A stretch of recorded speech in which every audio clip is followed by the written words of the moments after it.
નમસ્કાર મિત્રો પડદા પાછળના ખલનાયક શું શંકરભાઈ ચૌધરી છે? થરાદના ધારાસભ્ય, ગુજરાત વિધાનસભામાં સ્પીકર શંકરભાઈ ચૌધરીએ જ શું દિયોદર તાલુકા પંચાયતમાં સોગઠાબાજી ખેલી છે? કેમ તેમનું નામ ચર્ચાઈ રહ્યું છે? કેમ તેમના પર અલગ અલગ આરોપ લાગી રહ્યા છે? અને કોંગ્રેસના નેતાઓ કેશાજી ચૌહાણ પ્રત્યે હમદર્દી કેમ ઠાલવી રહ્યા છે? કેશાજી ચૌહાણ રૂપી કાંટો શું દૂર કરવાનો પ્રયત્ન છે? શું 2027માં દિયોદર વિધાનસભામાં નવા જૂની થઈ શકે છે? વિસ્તારથી વાત કરું તો દિયોદર તાલુકા પંચાયતનું પરિણામ અને ત્યારબાદ જે વિરોધ થયો, ત્યારબાદ જે તારીખ બદલવામાં આવી અને ત્યારબાદ જે આખો હાઈ વોલ્ટેજ ડ્રામા સર્જાયો, ગુજરાતમાં લોકો વિચારતા થઈ ગયા કે દિયોદરમાં ચાલી શું રહ્યું છે. પહેલી વાત તો એ કે 25 મેના દિવસે પ્રમુખ જાહેર થવાના હતા અને કોંગ્રેસના જાહેર થવાના હતા, કારણ કે 12 બેઠક કોંગ્રેસ પાસે, 10 બેઠક ભાજપ પાસે. આમ છતાં પણ ત્યારે પ્રમુખ જાહેર ન કરવામાં આવ્યા, કારણ કે ભાજપના નેતાઓનો અંદરનો ઝઘડો થયો ત્યાં અને ત્યારબાદ તારીખ બદલવામાં આવી. કોંગ્રેસના સમર્થકો ગુસ્સે થયા અને 27 તારીખે પણ ચૂંટણી અધિકારી હાજર ન રહ્યા, કારણ કે કહ્યું કે તબિયત ખરાબ છે. પાલનપુર હોસ્પિટલમાં દાખલ થઈ ગયા.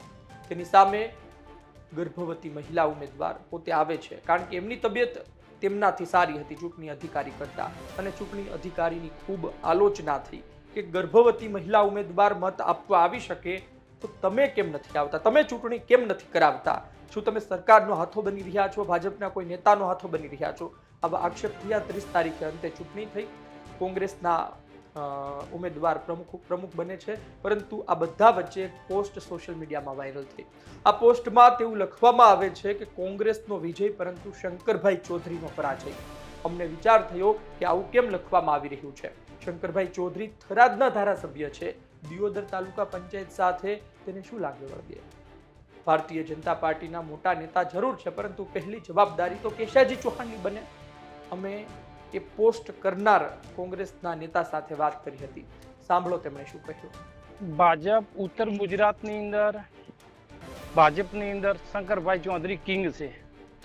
કોઈ પણ ખેલ ખેલાય એની પડદા પાછળ શંકરભાઈ જ કામ કરતા હોય છે. આ દિયોદરની અંદર જે ચૂંટણીઓની અંદર તારીખો પાછી ઠેલાવી અને ખોટી રીતે આપણે એસડીએમ સાહેબને હોસ્પિટલમાં એડમિટ કરાવવા, તેની પાછળ તમામ ખેલ શંકરભાઈનો જ છે.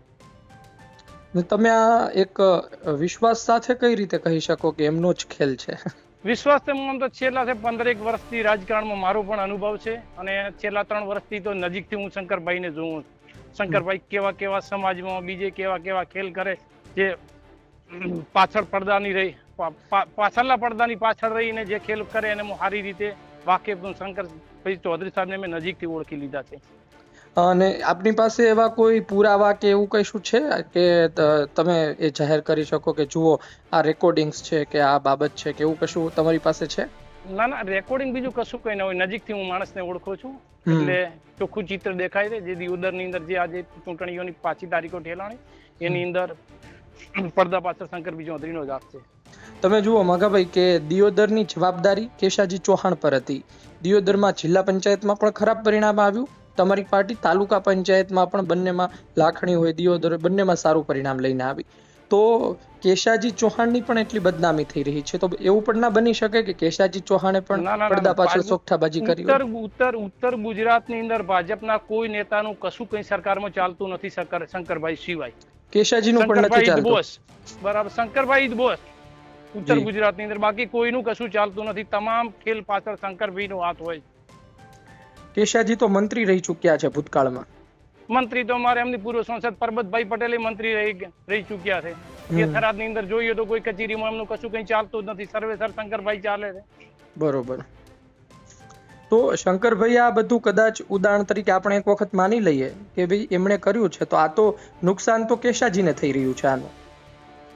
નુકસાન તો ભવિષ્યમાં એમની નુકસાન તો અત્યારે પહેલેથી જ, પેલા જે પ્રમુખ આપણે નરેશભાઈને જયારે લાવ્યા ને ત્યારથી જ કેશાજીનું પત્તું કાપવાનું ષડયંત્ર નક્કી થઈ ગયું હતું કે કેશાજીને કોઈ પણ કાળે એમનું પત્તું કાપવું છે. તમે એમના જિલ્લા પ્રમુખની વાત કરી રહ્યા છો, નરેશભાઈ જિલ્લા પ્રમુખની વાત કરી રહ્યા છો. હા, જિલ્લા પ્રમુખ ખરેખર એમની કેશાજીને બેહાડવાના હોય. અનુભવી ચહેરો હતો. કંઈક સમાજમાં એમને બધા ઓળખતા હતા. નાના મોટું સરકારમાં લેરા છે, કંઈક કાપવું કરે, સમાજને કંઈક મદદરૂપ થાય. આ તો નવો નિશાળીઓ છે નરેશભાઈ, તો એમને શું ખબર પડે? પણ કોને ટૂંકમાં મળવું, શું બે કરવું? હોદ્દા કદાચ ના આપી શકે ને, ધારાસભ્ય છે તો પછી એને પ્રમુખ એને ના બનાવી શકે, સંગઠનના કોઈ બીજા વ્યક્તિને બનાવે. નહીં, હવે સંગઠનમાં એમની ધારાસભ્યનું નહીં, હવે આ વખતે લગભગ કેસાજીની દિયોદરમાંથી ટિકિટ પણ કપાય છે, ચોખ્ખું ચિત્ર દેખાય છે. બરોબર છે. ને બસ પાછળનું કારણ શું રહેશે? શંકરભાઈને જે લોકો પસંદ આવે છે અને એમના સમર્થનમાં રહે છે એ જ લોકોનું શંકરભાઈ સારું કરે છે. બાકી દરેકના પતંગ કાપવા મથે અમારા ચૌધરી સમાજની અંદર પટેલ સમાજનો એકડો ગાડી નાખ્યો. ઉત્તર ગુજરાતની અંદર 6 થી 7 ધારાસભ્યો હતા, અત્યારે માત્ર એક શંકરભાઈ રહ્યા છે, બધાનો પતંગ કાપી નાખ્યા છે. માત્ર બસ એમને સમાજમાં ચમકાવવું છે, બાકી એમના સિવાય કશું કોઈ હોવા જ ન જોઈએ. બસ ને આ સમગ્ર જે ઘટના બની છે તો એ ઘટના પછી તમને એવું લાગી રહ્યું છે કે ભાઈ કેશાજીની ટિકિટ કપાઈ શકે છે, એની પાછળના કારણ તમને શું લાગે છે કે આ કારણ હશે મહત્વનું? મહત્વનું કારણ તો એમ છે જેમ શંકરભાઈને ફોલો ન કરતા હોય એની ટિકિટ કપાતી હોય બધી જગ્યાએ. એટલે આમાં તમારું એવું માનવું છે કે શંકરભાઈના ગ્રુપમાં નથી કેશાજી ચૌહાણ? જી જી જી જી. ને ભાજપમાં જૂથ ચાલી રહ્યા છે ઉત્તર ગુજરાતમાં? બસ હા, જૂથ ચાલી રહ્યા છે. જી. અને એ પણ કહી દો, છેલ્લો સવાલ મારો એ છે કે કેશાજી ચૌહાણની કોઈ પ્રતિક્રિયા નથી આવી. આપ ત્યાંના આગેવાન છો તો આપની સુધી કોઈ માહિતી પહોંચી રહી છે કે તેઓ શું વિચારી રહ્યા છે એમના વિસ્તારમાં આટલી મોટી ઘટના બની? નીતિન પટેલ હોય, કેશાજી હોય કે પરબતભાઈ હોય, અત્યારે સરકારમાં બેઠેલા છે, મોઢે પટ્ટી મારી લીધી, કશું કઈ બોલે એમ નથી. બરાબર. બાકી બધું જાણે છે શું થઈ રહ્યું છે, શું થવાનું છે ભવિષ્યમાં. બાકી મોઢેથી પટ્ટી ચૂંટણી ઉધી ખુલશે નહીં. ભવિષ્યમાં ક્યારેક 2027ની વિધાનસભાની અંદર કંઈક અલગથી સમાચાર આવે તો ઠીક વાત છે, બાકી અત્યારે મોઢું કોઈ ખોલે એમ નથી. સરકારથી ડરીને ચાલે છે. કંઈક બ્લેક મની એમની પાસે હોય તો સરકારની કોઈ ઇન્કમ ટેક્સની રેડ બીજી ન પડે, ઈડીના દરોડા ન પડે. માત્ર ડરનો માહોલ છે ભાજપના નેતાઓમાં. બરોબર. તો આ તો એવું થયું ને કે વ્યક્તિ નહીં પરંતુ પાર્ટી મજબૂત છે, અને પાર્ટી મજબૂત હોવાના કારણે પાર્ટીના નિર્ણયથી કોઈ સામે નથી પડતું, અથવા તો એનો કોઈ વિરોધ નથી કરતું, અથવા અંદર ખાને કોઈ કામ કરતું હોય તો એની પણ સામે નથી આવતા. જી જી જી. ધન્યવાદ. આપ અમારી સાથે જોડાયા બદલ ખૂબ ખૂબ આભાર. તો આપે સાંભળ્યું શું જવાબ આપવામાં આવ્યો. એક વાત તો સ્વીકારવી પડે કે ઉત્તર ગુજરાતમાં ભારતીય જનતા પાર્ટીના શંકરભાઈ ચૌધરી ખૂબ જ મોટા અને દિગ્ગજ નેતા છે. જાણકારો ત્યાં સુધીની વાત કરે કે ઉત્તર ગુજરાત ભાજપમાં એક ચકલું પણ ના ફરકે. મોટો નિર્ણય પણ શંકરભાઈ ચૌધરીને વિશ્વાસમાં લીધા વગર ન લઈ શકાય.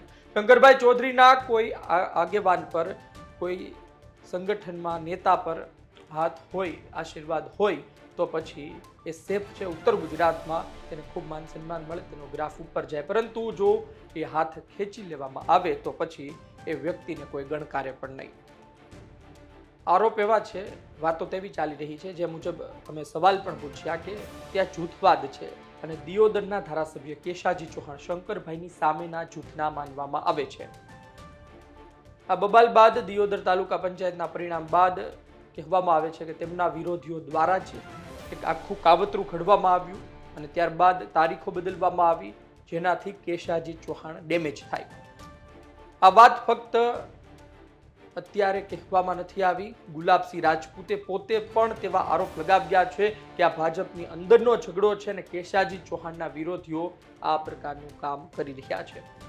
તમે સમજો કે કોંગ્રેસને નેતાઓને પણ આટલી બધી હમદર્દી કેશાજી પ્રત્યે કેમ ઠલવાઈ રહી છે, કે આપણને વિચાર આવે કે કેશાજી પ્રત્યે આટલી બધી દયા કેમ આવી રહી છે, કેશાજી પ્રત્યે આટલો બધો પ્રેમ કોંગ્રેસના નેતાને કેમ ઉભરાઈ રહ્યો છે.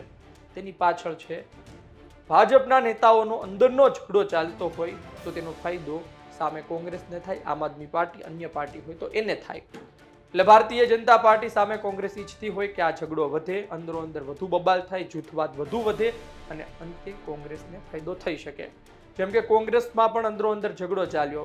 વાવ વિધાનસભાની પેટા ચૂંટણીમાં તમે જુઓ કે ઠાકરસિંહભાઈને પણ ટિકિટ જોઈતી હતી, ગુલાબસિંહ રાજપૂતને પણ ટિકિટ જોઈતી હતી, અન્ય પણ ઘણા આગેવાન હતા.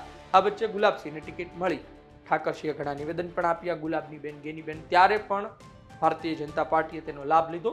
એટલે કે રાજકારણમાં આ પ્રકારનું ચાલતું રહેતું હોય છે, પરંતુ પ્રેમ તો દેખાઈ રહ્યો છે. હવે શંકરભાઈ ચૌધરી વિશે તો મેં સવાલો પણ કર્યા કે શંકરભાઈ ચૌધરીને શું આગે વળગે અલગ અલગ, તેમણે તેમના જવાબ પણ આપ્યા. તેમનું કહેવું છે કે ઉત્તર ગુજરાતમાં ભારતીય જનતા પાર્ટીમાં તેમના નિર્ણય વગર કશું ના થઈ શકે. આ વાત ચૂંટણીની છે, ચૂંટણી અધિકારીની છે. અને ચૂંટણી અધિકારી જો ખરેખર કોઈ નેતાનું માનતા હોય, તેના કારણે કોઈ હોસ્પિટલમાં દાખલ થતા હોય અને પૂર્વ આયોજિત એક પ્લાનનો ભાગ બનતા હોય, તો આનાથી ખરાબ કશું ના હોઈ શકે. તેની પાછળનું એ કારણ છે કે તમે આવું કરશો તો તમે જે તે નેતાને બહાલા દેખાશો, પરંતુ લોકોનો જે લોકશાહી પ્રત્યેનો વિશ્વાસ છે, જે આખી ચૂંટણી પ્રક્રિયા હોવી જોઈએ, તેમાં તમે કલંક બની રહ્યા છો. લોકોનો વિશ્વાસ ડગમગી જાય. ભારતીય જનતા પાર્ટીના મોટા મોટા નેતાઓ, મંત્રીઓ લોકશાહીની વાતો કરે, પરંતુ આ વચ્ચે જો આ પ્રકારના સમાચાર આવે, આ પ્રકારના આરોપ લાગે, તો ખરેખર શરમજનક કહેવાય. જોઈએ આવનાર દિવસમાં શું થાય છે. 2027 વિધાનસભા ચૂંટણીમાં દિયોદરમાં શું થાય છે. શું ખરા અર્થમાં કેશાજી ચૌહાણ રૂપી કાંટો દૂર કરવાનો તખતો ચાલી રહ્યો છે? કેશાજીની ટિકિટ કાપવા માટે તેમને ડેમેજ કરવામાં આવ્યા છે. અને ખરેખર વાત તો એ પણ છે કે શંકરભાઈ ચૌધરી એ વિસ્તારમાં પડે કે ના પડે, કેશાજીની પણ જવાબદારી હોય એ વિસ્તારમાં પરિણામ લાવવું. ને કેશાજી ઉણા ઉતર્યા છે એ તો પરિણામ બતાવે છે. આપનું શું કહેવું છે કોમેન્ટ બોક્સમાં લખજો. આપ શું વિચારો છો ભાજપના અંદરના આખા ઝઘડાને તમે કઈ રીતે જુઓ છો? કોંગ્રેસ તેનો કેટલો ફાયદો લઈ શકે છે? અને શું શંકરભાઈ ચૌધરી આ તકતો રચી રહ્યા હોઈ શકે છે? આપનો અભિપ્રાય કોમેન્ટ બોક્સમાં લખજો. આપ શું વિચારો છો? ધન્યવાદ. તો બસ આ જ પ્રકારની ગુજરાતના રાજકારણની અંદરની માહિતી જાણવા માટે યુટ્યુબ ચેનલ સબસ્ક્રાઇબ કરો, અમારા ફેસબુક અને ઇન્સ્ટાગ્રામ પેજને ફોલો કરો.